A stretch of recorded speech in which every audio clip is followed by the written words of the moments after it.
Sering terdengar ya lampir-lampir, stasiun juga. Stasiun. Sama twist dari film ini gue suka banget sih. Itu waktu gue nulis kayak, gue keren banget nih. Ada satu lagi yang kurang. Apa tuh? Telco yang membuat kita jadi mandiri. Di sini telkonya gaji buta. Buat lu yang pengen nonton lampir, tapi Apa sih, bro? belum kelar nih. Gimana sih, lu kan reviewer. Belum kelar. Iya. Mohon perhatian. Eits, sebelum nonton, subscribe dan nyalain loncengnya. Biar makin asik. Selamat nonton. Hai Sobat Diwan. Perkenalkan, saya Ge Pamungkas. Di sini gue berperan sebagai Rizky Gulardi. Halo semuanya, di film Lampir ini, nama gue Kenny Gulardi. Di film Lampir ini gue berperan sebagai penulis dan juga sutradara. Hai semuanya, aku Jolin Mary dan di sini aku berperan sebagai Wendy. Hai, gue Gandhi Fernando. Di sini gue sebagai Robi. Aku Rory Asyari, di sini aku sebagai Angga. Dan kami dari Kes Lampir.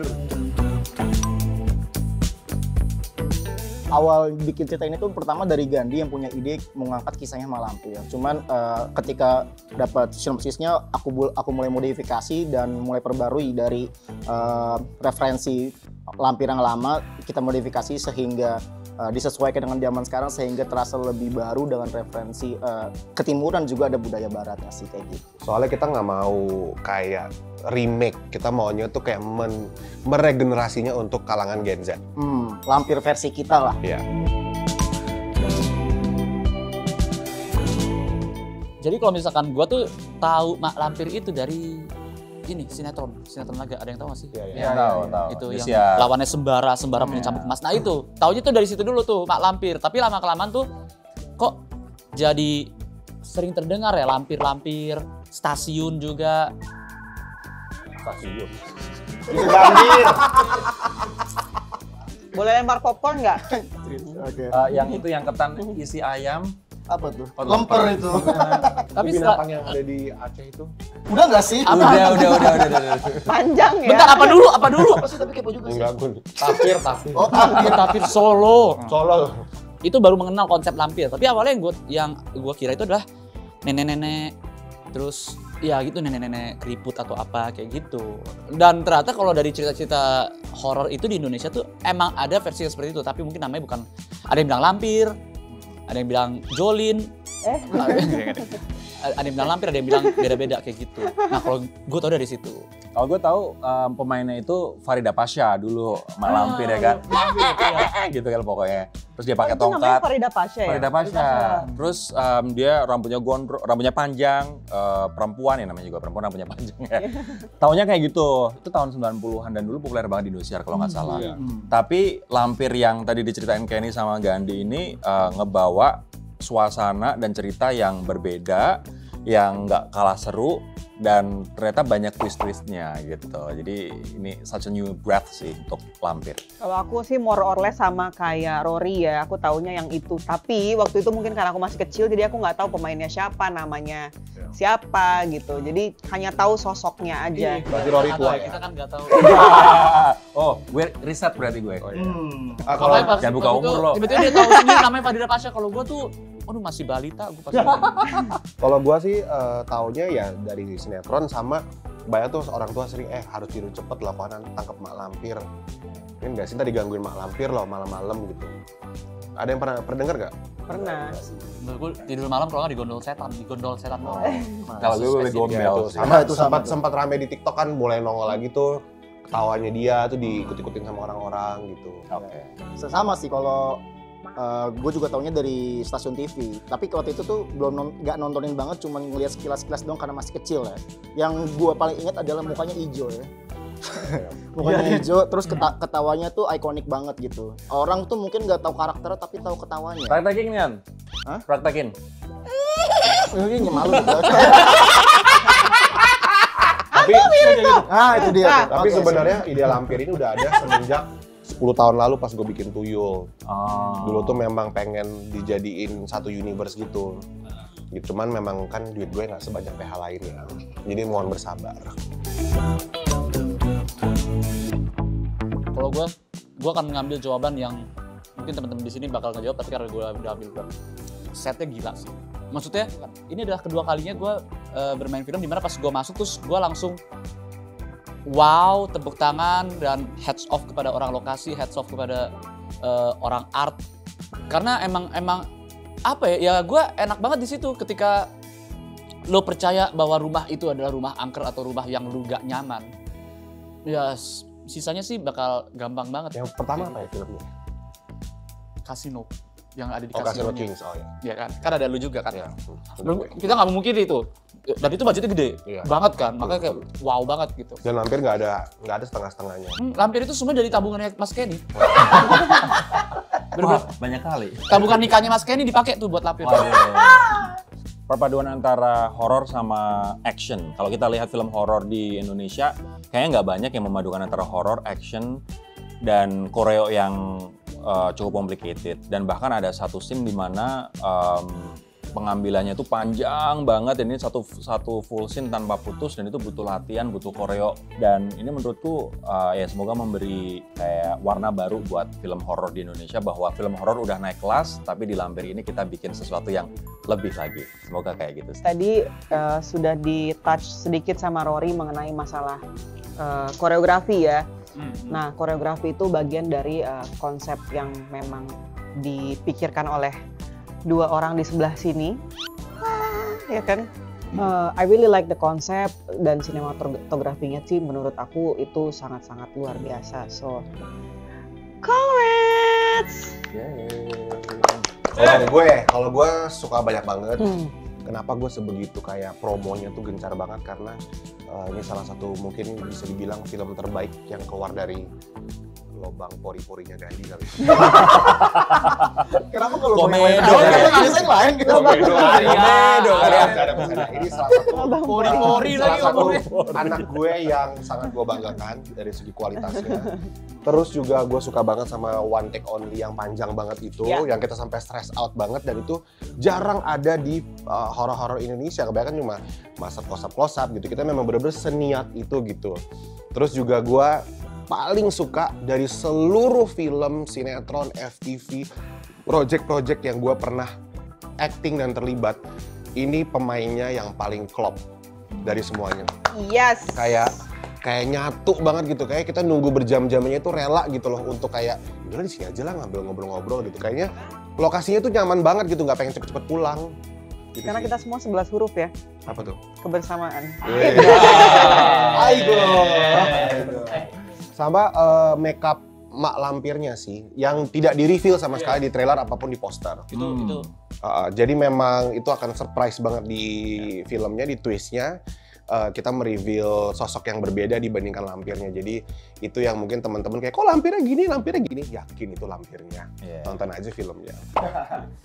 Jadi ntar bakal ada sosok lampirnya ya? Ada sosok lampirnya yang tidak ada di materi promo sama sekali. Nggak kelihatan. Kalau gue ada beberapa hal. Lu dapet. Apa sih? Dari tadi Gani ngomong, matanya nyari. Itu udah diambil juga. Lama-lama udah habis semua ya? Udah habis ya? Tapi gue ada. Tapi emang benar, salah satunya kekompakan pemain ya. Udah dibahas woi. Tapi gue beda nih, pemain di sini itu tuh nggak pengen menonjolkan mereka hebat acting satu sama lain, nggak, tapi mereka di sini bekerja sama untuk menjadi yang terbaik di situ sih. Kolektif ya. Semuanya tuh saling membantu untuk bisa menjadi yang terbaik itu keren banget sih di film ini tuh. Terus yang kedua itu gue banyak melakukan eksperimen di mana penempatan Sophie cukup menarik, apalagi gue suka banget treatment yang gue lakukan di scene ending, kayaknya itu belum pernah dilakukan di film Indonesia ya. Sama twist dari film ini gue suka banget sih. Itu waktu gue nulis kayak, anjir gue keren banget ini. Ada satu lagi yang kurang. Apa tuh? Telco yang membuat kita jadi mandiri. Di sini telkonya gaji buta. Tapi by the way, sama film lo yang pertama lo lebih suka mana? Horor nggak turun. Iya kan sama-sama horor nih. Waduh, kita next pertanyaan dulu. Tolong dijawab ya. Oke, lanjut. Gue nggak tahu ya, gue kayak merem di film ini karena di sini gue antagonis. Dan itu ditunjukin juga di trailernya, dan kayaknya sakit-sakit hati gue sama netizen tuh gue gunakan kayaknya buat film ini. Nah, jadi anyway, jadi intinya segala kejahatan gue dalam film ini tuh kayak ini sampai ngomong, lo tuh kalau nangis susah, tapi kalau marah-marah lu merem John, katanya. Oh iya. Jadi kayaknya amarah apa terpendam tuh kayaknya gue keluarin semua di film ini gitu. Jadi pas gue nonton, anjing gue serem juga ya. Gitu ya, pendalamannya ya reading gitu, kita banyak diskusi sama pemain, terus sama Bang Yayu Awe Unru, terus di sini gue laki banget gitu, gue ngerokok gitu kan. Itu penting banget. Toxic banget gitu, kayak what's up bro gitu. Jadi gue Toxic pas nonton kayak masculinity. laki banget, pas udah cut. Itu kayak harus dimasukin yang tadi. Itu jangan dikatakan tadinya itu gue ngomong banget. Bercanda ya guys, jangan dipotong super sekian detik gitu. Enggak, tapi waktu pas kita lihat previewnya ya, kan abis kita take, kita biasanya suka lihat preview bareng-bareng. Kita kayak, gila Gandhi laki abis. Enggak kan, si makeup artisnya si Abel semua tuh dari samping pas kita scene di luar itu mau masuk ke dalam rumah itu kan ya bercanda bebancian gitu kan sama makeup gitu. Pas si Kennedy, si Astra bilang action, langsung dari yang kayak apa sih? Langsung jalan begitu. Terus si baca makeup itu si Gandhi bisa aja langsung nge-switch begitu. Acting gitu. Bercanda ya guys, bercanda. Bercanda ini. Pendalaman karakter ya tadi. Biasanya gue itu pendalaman karakter itu kan ibarat ya, itu gue gali sendiri. Nah di film ini nih gue ngerasa kayak digalinya tuh rame-rame gitu. Karakter Rizky itu tidak akan sebegitu menonjolnya tanpa adanya Angga, tanpa ada Gandhi, tanpa adanya Hana, kayak gitu-gitu semuanya. Jadi kayak misalkan gue penakut nih, kalau gue takutnya sendirian ya akan susah ngegalinya. Tapi ketika ada seseorang sosok yang lebih berani daripada gue, maka itu pun bisa lebih terdeliver dengan baik gitu. Jadi ini adalah film yang terasa sangat amat ringan ya. Padahal pas baca skripnya tuh kayaknya, oh ini kayaknya berat banget nih gitu.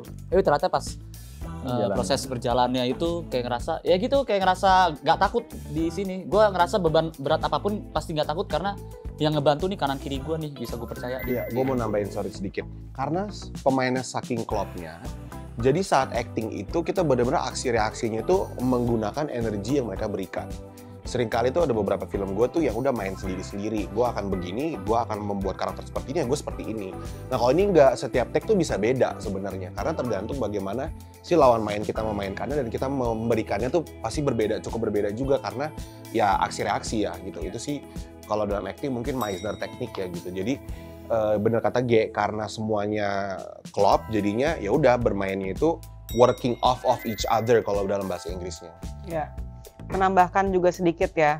Jadi memang kita di sini seperti yang Gandhi bilang itu kita collective play, nggak ada yang main sendiri-sendiri gitu. Semua karakter yang berada di sini itu benar-benar menciptakan environment yang sebegitu luar biasanya sampai ya memang yang kita show ke screen itu adalah energi yang kita kolektif, kita kumpulkan sama-sama gitu. Yang kita 3 kali gue, G, Rasti, ngedirect. Iya. Ini yang pengen gue ceritain sih, maksudnya gue kan di acting, I can say that I'm a newbie gitu. Gue mulai acting belum lama, dan yang gue suka dari film ini adalah nggak ada sesenior apapun mereka, nggak ada yang pengen ngerasa sok senior, nggak ada pengen ngerasa paling menonjol, nggak ada pengen ngerasa gue paling hebat. Tapi di sini saling membantu gitu. Dan bahkan ada scene-scene menurut gue scene-scene berat yang kemarin waktu gue sekolah acting itu gue dapatkan, tapi ketika praktek kan nggak akan semudah itu untuk mengeluarkannya gitu. Karena untuk mengakselerasi itu tuh gue dapat bantuan dari G, gue dapat masukan dari Rasti, dari Gandhi, dari Jolin, dari sutradara semuanya, dan akhirnya gue justru malah ngerasa empowered gitu, bahwa wah lingkungan gue mendukung banget. Padahal biasanya kalau orang apalagi di dunia acting baru, mereka mungkin akan pressured gitu, tapi di sini memang benar-benar ibaratnya kayak dibimbing, dirangkul gitu, biar semuanya juga maju bareng-bareng gitu. Jadi nggak ada yang pengen menonjol satu sama lain, tapi kita mesti bisa excel bareng-bareng. Karena lu suka ini nggak sih, suka sebel nggak sih kalau nonton film kayak yang satu pemainnya bagus banget, yang satu pemainnya sini banget gitu, jomplang. kayak lu berdua nggak diskusi ya kayak gitu sih. Nah, di sini nggak ada tuh kayak gitu tuh. Jadi kita benar-benar sama-sama saling melengkapi, we complete each other. Love. Ya Gandhi lah, siapa lagi? Masalah dia ganti. Waktu-waktu. dia overtime. Iya, dia bekerja selain dari pemain juga produser juga. Jadi dia sekali kalian gua ngarahin, dia juga nge-push gua di saat bersamaan. Itu dua hal yang nyebelin sih. Jadinya kadang-kadang kan ada satu yang ganti enggak. Lu jadi pemain ayah sini. Lu jadi pemain, enggak usah duduk di samping sini. Terus kadang dia suka tanya tuh kayak pas gua ngerti tai lu. suka kita tuh saling mengumpas satu sama lain gitu. Ada lagi love and relationship-nya gitu, agak aneh sih emang ya. Kenny waktu itu di monitor lagi pusing-pusing, ini gimana ya John, ini gimana ini. Gadi dateng, I want this blue cloud, I want blue cloud, why there's no blue cloud, gitu-gitu. Nggak ada gua ngomong gitu ya. Nggak ada blue cloud like that, Abdul Marus Punjabi ya. Different I want blue cloud. It's too dark. Ya film horor. It's too dark, I want blue cloud. Enggak, jadi saat gue main, gue di sebelah monitor itu saat bukan scene gue. Oh iya. Jadi kalau gue nggak ada di dalam scene situ ya gue kadang duduk belakang monitor, karena mau bagaimanapun kayak ini adalah sutradara baru, jadi harus dijagain. Gitu. Ditambah sering kali kayak ini tuh, pernah nggak sih ingat shot kita berempat waktu itu yang ada 36 shot, dia bilang, "Gan, hari ini scene ini 36 shot." 36 shot. Scene apa berat begini, coba lu one take only aja ngikutin satu pemain. Nah, gue ngasih solusi di situ gitu kan, sutradara baru masalahnya. Nah ini kayak gini. Kayaknya gini. Paham nggak maksud gue ya? Suka driver di tengah-tengah syuting gitu kan. Gitu. Terus nanti abis itu bilang, iya John bener juga kata lu ya, kita ngehemat waktu ya, lebih bagus lagi jadinya. Nah ini ada banget. Iya kalian tuh ada kan? Banyak Ada. banget. Kalau yang terakhir gue adem banget gue. ini kita pokoknya yang udah last day kan, yang waktu itu yang tiba-tiba wallpapernya copot tuh Ditarik. tiba-tiba kayak ketarik orang gitu kayak gitu. Yang kita nunggu sampai pagi. kita lagi break habis scene, lagi review, terus ada kayak wallpaper ditarik. Terus mungkin karena, aku nggak tahu ya, karena mungkin kita asik satu sama yang lain jadi nggak ada yang ngerasa. Padahal rumah itu di syuting sebelumnya itu banyak kejadian aneh-aneh, mulai dari kesurupan lah, mulai digangguin lah. Cuman yang digangguin justru malah kayak driver gue. Jadi dia tuh setiap kali lewat yang di bawah itu, inget nggak ada pohon yang kita scene pakai mobil itu? Driver ojek online. Oh Ingat iya, nggak? driver ojek online nyasar, terus driver gue Dia bilang katanya dia dikejar kuntilanak. dikejar kuntilanak. Terus driver gue juga iya, itu ada kuntilanak nungguin di pohon. Nungguin di pohon dan setiap kali lewat dia selalu lihat. Jadi gini, ini ada cerita lucu dan menyeramkan at the same time gitu, karena it contains kuntilanak, tapi lucu sebenarnya. Jadi si supir ojek online ini tuh kita kan pesen sate. Tiba-tiba dia ngomong kayak, "Kak, saya nyasar nih, bla bla bla bla bla," gitu. Ini dalam hutan ya. Ini hutan ya, ini. Terus dia bilang, "Saya dikejar-kejar anjing apa." Pokoknya banyak lah, berbagai macam. Dikejar begal. Kuntilanak. Enggak, kuntilanak dia belum reveal awalnya. Dia bilang, "Kak, saya dikejar begal, gini. Udah tuh panjang tuh. Segala macam cara dia lakukan untuk tidak menyampaikan si sate ini ke rumah kita yang di atas. Karena Dia pengen dijemput. Pintu masuk ke villa itu naik banget, jauh. Jauh gitu. banget. Sedangkan kita mikir kayak, modus aja. Udah silakan aja Pak, nggak apa-apa, silakan aja Pak. Masa ada begal. Kak, Masih tolong sempat. jemput saya gini. Nah udah pas udah nyampe atas barulah dia kasih tahu, "Kak, sebenarnya tuh saya nggak dibegal, tapi saya dikejar kuntilanak." Kayak gitu. Dikasihlah satenya, "Pak, ini kenapa sate gini?" "Iya, tadi pas saya lagi minta tolong WhatsApp gitu, ada kucing, dimakan satenya." Sate dimakan kucing lah. Kejar Terus, kuntilanak. motornya mogok dulu. Motor mogok. Kuntilanak cuma gara-gara sate. Udah mulai mengada-ngada dia tuh ya. Tapi kita sendiri nggak ngalamin ya, pemain nggak ngalamin sih. Kalau aku pribadi sebenarnya ada ngalamin, tapi aku belum pernah cerita sama kalian. Apa tuh? Coba. Nah, iya, jadi ada satu scene yang memang aku belum bisa reveal scene-nya. Di situ aku yang turun tangga kan. Itu kan rumah 2 tingkat ya, 2 tingkat. Lalu kemudian waktu pas Gandhi pasang musik waltz, inget nggak? Jadi waktu itu the scene is quite heavy in a way ya, bukan In a mystical way. in a mystical way gitu. Jadi waktu itu si Gandhi pasang musik waltz supaya aku bisa lebih dapat lah emosinya. Tiba-tiba dari atas itu terdengar ya Apa itu? sayup-sayup. Oh ya, Raza kali itu ah. Mungkin kali ya. Sayap apa? Enggak cekikikan sih, cuman kayak aku berasa aja auranya tuh beda dan ada kayak Ada baunya nggak? Ada baunya nggak? nggak ada baunya. Nggak ada baunya nggak menyengat, yang kayak enak nggak ada? Nggak ada. Berarti bukan rasa. Bukan Hana. Nggak, kalau gue sih nggak ada, cuma yang wallpaper itu doang. Itu juga karena kebetulan Razak tiduran, nggak ngejagain gue. Soalnya gue memang hire buto ijo kan, gue jagain gue. Kalau set lain sih ada di film Midnight Show waktu itu Ganindra Bimo ngedrop di depan gue Aca sama Ratu Felicia pernah, tapi itu yang paling parah. Cuma lampir ini sih fine aja. Mungkin karena gue main jadi antagonis di sini, jadi kayaknya hantunya udah pernah takut sama gue. Ini Kalau Mas Kenny yang kalau tidur. gue waktu itu kayaknya sempat ada sih. Waktu itu kan habis dari hutan. Nah, dari hutan itu tuh sini tuh hujan-hujan gitu, terus gue bawa apa namanya tuh kayak bunga-bungaan itu apa namanya? Oh, bunga kantil. Temennya. Kemenyan gitu Yang gitu. turut berduka cita. Nah, itu kegedean dong. Nah, bawa kemenyan gitu dan dibawa ke kamar. Nah, gua nggak sadar kalau di kamar itu tuh tinggal gue sendiri sama si kemenyan itu gitu. Oh god. Terus Gue nggak sadar, gue ketiduran di situ ya kan, lagi nungguin set. Terus pas bangun tuh badan udah kagak enak banget gitu. Gue nggak tahu apa yang terjadi, tapi setelah dibacain gitu badan udah enakan lagi. Bacain siapa yang bacain? Bedtime story. Rival yang bacain. Oh. Kan jago Kalian tuh ngaji. dimandiin nggak sih? Kalian tuh dimandiin nggak sih? Dipagerin nggak sih? Kalian? Enggak, kita semua nggak kayak lu kan. Nggak banyak yang mau nyantet ya? Gitu sih.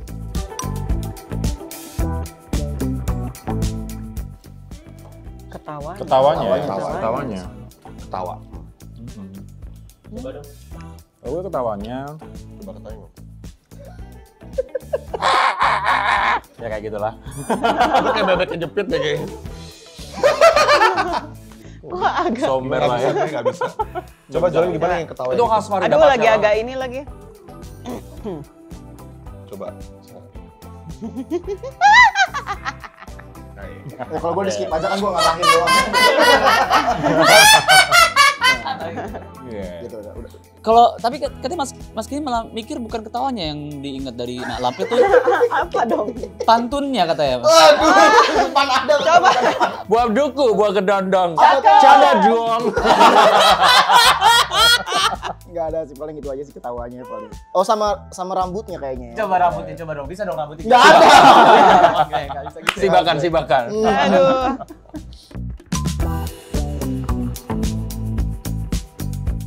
Tiga kata. Dijamin gak nyesel. Tonton aja. Lampir. Kalau kebanyakan horor itu santet, pesugihan, balas dendam. Lampir tidak itu semua. Lampir itu ingin cantik dan abadi. Itu sesuatu yang berbeda yang belum pernah ada horor seperti itu.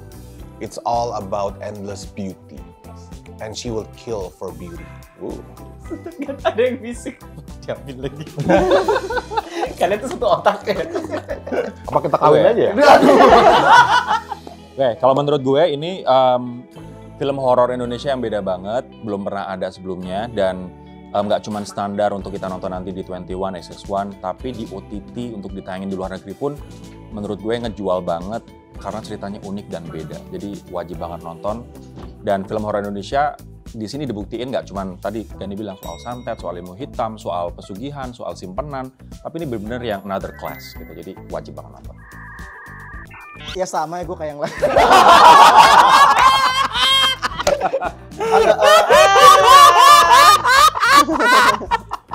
Jawaban bagusnya diambil semua. Ntar orang-orang nonton, ini sebenarnya kosong banget. Sanggulan aja. Udah gue bilang harus jagain. Enggak. Buat lu yang pengen nonton Lampir, tapi Apa sih, bro? belum kelar nih. Gimana sih lu kan reviewer? Buat lo yang pengen nonton Lampir dan dengan nuansa yang berbeda, ini adalah film yang tepat banget buat lo. Karena Lampiran dulu bukan Lampiran sekarang lagi. Ini sangat beda dan lo pasti bakal nggak nyangka deh akhirnya kayak gimana lewat film Lampiran gitu aja sih. Lumayan lah. Hai Sobat 21. Jangan lupa nonton Lampir. Hanya di Cinema 21. Dan jangan sampai nanya linknya mana. Asik kan videonya? Jangan lupa like, subscribe, dan komen ya. Sampai jumpa di video selanjutnya.